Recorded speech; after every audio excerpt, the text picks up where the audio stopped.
Everybody, up out of your cells. Stand in front of your cells. Face the wall. No talking. This is a search. Any contraband will result in street charges. Do you understand me, inmates? I said, do you understand me, inmate? What up, what up, what up? We are back. Who am I? Jersey Street Corner, and this is the Prison Talk Show, people. So let's get into it. Today, I'm giving y'all a story about a prison snitch who, well, he ran his mouth way too much, and he ended up running his mouth about the wrong people. Stay tuned, y'all. We fitting to get into it.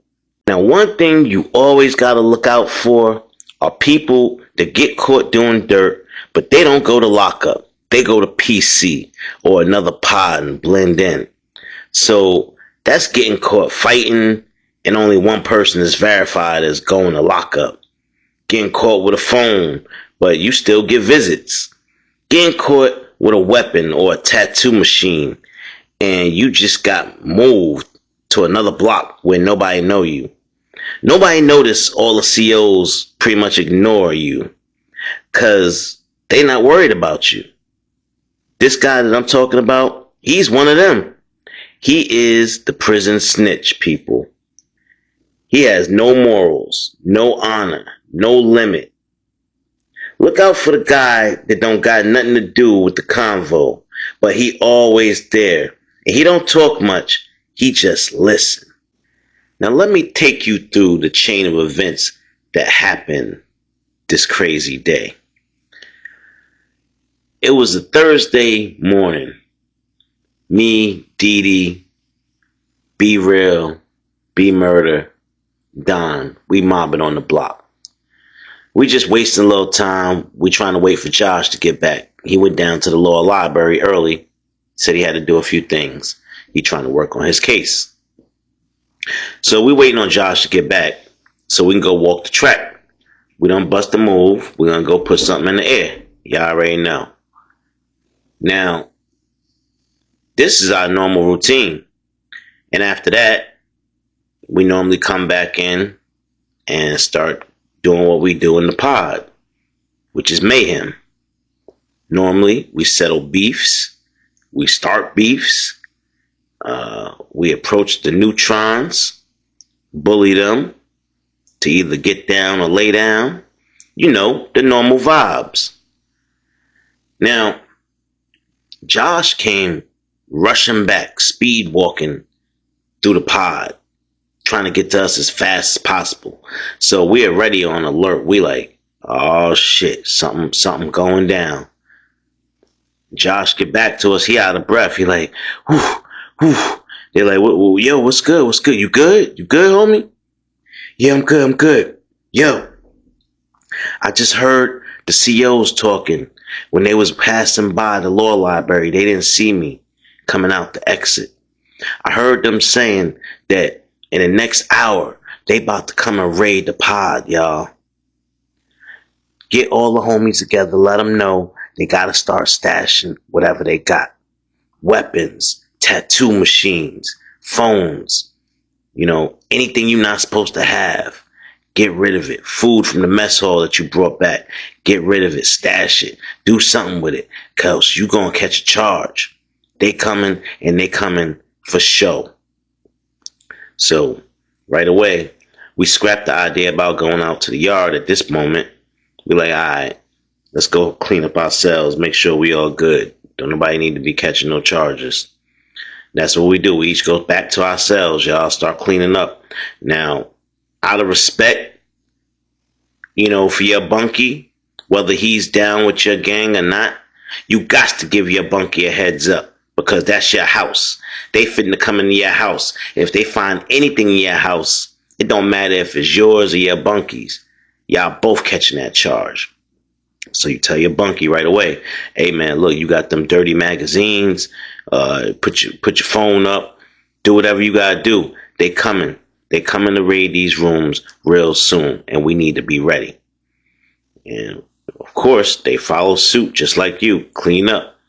Now, we all had certain spots that we could hide small things in, like holes in the wall or holes in the bed frame that you could shove something in and have a string attached to it to pull it out at will.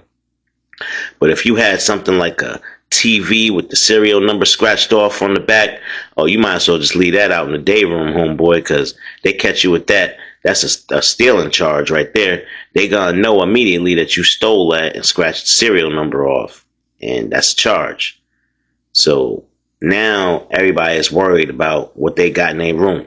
Some people got bags of hooch under the bed, fermenting. There's a lot that goes on in prison that is unseen and unspoke of. Only the ones that need to know. So the biggest thing was hiding the weapons, because you don't want to get rid of your weapon and then after the shakedown you be bare without it and vulnerable. So you got to find a real good spot, hiding spot. Some people had joints the size of swords. Yeah, man. It wasn't no joke up in there. You talking about daggers. These joints could have went through bears. And that's exactly where you at, in the jungle with the animals. So we got done cleaning our rooms and we headed back on out to the track. We're like, all right, bump it. Let's just walk and act like we ain't hear nothing. We know we good, so let's just walk around and act like we ain't hear nothing and wait for it to happen. That's what we did, y'all. We walked that track, went out there, lit up, got done with that because we didn't want to get caught with that, so we had to smoke it. Hey, what better thing to do but smoke it? Now, heading back into the tier, we see the alarms going off. They got these red alarms, like these sirens. They look like cop sirens, and they're all around the building. And when they going off, you know it's a lockdown. So the lights start going round and round. Then all of a sudden, all you heard was, ew, ew, ew, ew. Officers start screaming in the hallways, report to your cells, lockdown, lockdown. They want to get everybody back to their cells. They ain't want to get nobody a chance to scramble nothing. Get back to your cell. Then once you got back to your cell by cell, they're going to come and remove you from your cell and toss it. And that's exactly what happened, y'all. They tossed cell after cell after cell. But the funny thing is, and I don't know if everybody picked up on this, it was almost like they went into the cells and it was real light, y'all. Like they wasn't even hardly looking. They just went in there, looked around at face value. They didn't go into nothing. They didn't dig in jars of Vaseline. None of that. So it's almost like they knew which cells they really wanted to hit. Now, there were 4 Crips in this pod that were notorious for shaking down, intimidating, and extorting inmates. When they got to their cells, it was like these officers just turned up. They really tossed their cells. But they made it look good, but they knew exactly where they was going. Each one of them went into those cells and found something hidden in inconspicuous spots. Like one was like right under the bed. How easy is that? If you know, well, nobody knew the search was coming, but even if you assume a search might happen at any time, you're going to keep your banger right under the bed? I don't think so. One, they found a banger in a pair of shoes. One of them was just sitting in a locker. And another one was just sitting on the inside of a Vaseline jar. Now, they pulled them out of the cells right away. Turned them around. Face the wall. You're going to lock up, inmate. And they putting cuffs on them behind the back. And all 4 of them protesting. What you talking about? I ain't had nothing. I ain't have nothing. What you talking about? Now, they telling the truth, y'all.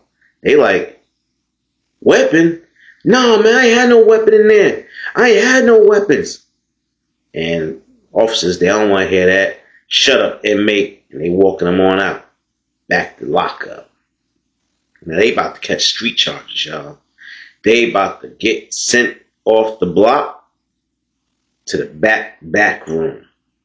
When you get that one little skinny window, barely no daylight shines in.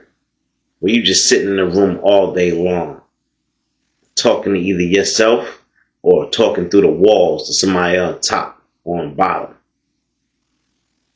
Now, everybody looked at this like, something ain't right, man.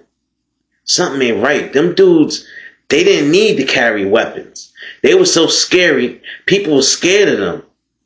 They didn't need weapons. All they needed was their numbers and their strength. And people were scared they was going to snap their necks or something, choke them out, beat them up. They wasn't big on using blades and weapons. So for them to get dragged out of there on weapons charges, it made everybody, think like something is going on in this pod. Now, lo and behold, the prison snitch, Jeff. His name was Jeffrey. Call him Jeff. This guy, he was walking around like free as a bird. And there had been rumors that he snitched on somebody from another pod and got sent over here that everybody didn't understand. And everybody was like, nah, that can't be true, because if he snitched, somebody would have been done dealt with him, or whatever the case is. They wouldn't have put him in the pod right next door to the same pod he snitched on somebody. And they're like, well, that's what happened. So people start investigating, reaching out to the other pods, putting the APB out. Do anybody know this dude, Jeff? Have y'all seen this Jeff over there on y'all pod? Is he a snitch? And well, y'all, the consensus came back, yes. Jeff is #1 snitch. He working with the police in the jail. So what really happened that day was Jeff had snuck into their cells and planted those weapons and told the officers exactly where to find them. The objective was to get them up out of here. They was causing too much mayhem. And the officers didn't like it. The officers want a nice, easy shift. They don't want no drama, no rah-rah. They don't want nobody getting beat up and unalived and robbed. So the easiest thing to do is set up the bullies and get them on up out of here. Now, y'all, it's confirmed that Jeff is a prison snitch. And that makes its way to our pod. Right away, everybody start forming a plan. And when I say everybody, I mean every little clique in that facility start forming a plan. We about to do something diabolical. We gonna start feeding Jeff info, false info through the network. Yeah, y'all. So that's what we start doing. Every time we saw Jeff, we start making our conversation real interesting. But it'd be full of fake, fake facts. Like, yeah, yo, did you know such and such had a phone? He'd be keeping it here and there and there. Yeah, and we seen some, oh yeah, I know, I seen what's the name hiding his blade behind the water machine over there. Yeah, I know. That's a good hiding spot. Next time they raid, I'm gonna have to put my joint over there too. It's a vent in the wall, and you can pull it out if you just twist the screws with your finger a little and twist them back. It looked like it never got moved. They never were checking there. So that was one bit of information that we spread to Jeff. And, Jeff, in true form of a snitch, didn't ask no questions. He didn't make no noise. He just took his snitch ass right on down to the corrections officers and told them what he just heard. 3 new hiding spots, y'all. 3 new hiding spots. And now we will see if those officers come and search those 3 in particular spots in the day room. We are going to know for sure what we need to do to Jeff. Sure enough, y'all. The next day we'll roll on in, and here come the COs. Lockdown, lockdown. Everybody in their cells. Now they in there with dogs. They in there with, about 10 turtles. That's the officers with the riot gear on. And they searching. They go right to the 3 spots that we told them, y'all. They open them up, and there's nothing there. Nothing. So, all Jeff did was waste their time. But that's not all he did. What he did was let us know for sure that he was the snitch. And now it's game on. Jeff, you about to get dealt with. Now, it took us about a good, say, 2.5, 3-day investigation to get Jeff's full routine down pat. In this 3 days, y'all, we figured out what Jeff does from 6 a.m. all the way to last lockdown. We figured out what officers he was talking to, who was letting him ride, who he was giving his information to. We found out some of the things that Jeff was doing because we watched him. We literally watched this man sneak into people's cells and plant evidence. Yeah, y'all. Jeff was a rat for real. A rat that needed to get exterminated. And once everybody found out who that rat was, it was easy to get everybody on board. So we continued to feed Jeff with the fake information. Meanwhile, everybody's pretty much sleepwalking Jeff. Now, Jeff had his own little vices, habits, whatever you want to call them. Now, we already reached out to everyone in the prison. Everyone that got anything that you could ever want. Anything that Jeff asked for in the prison, we're going to know about it, and we're going to exploit it.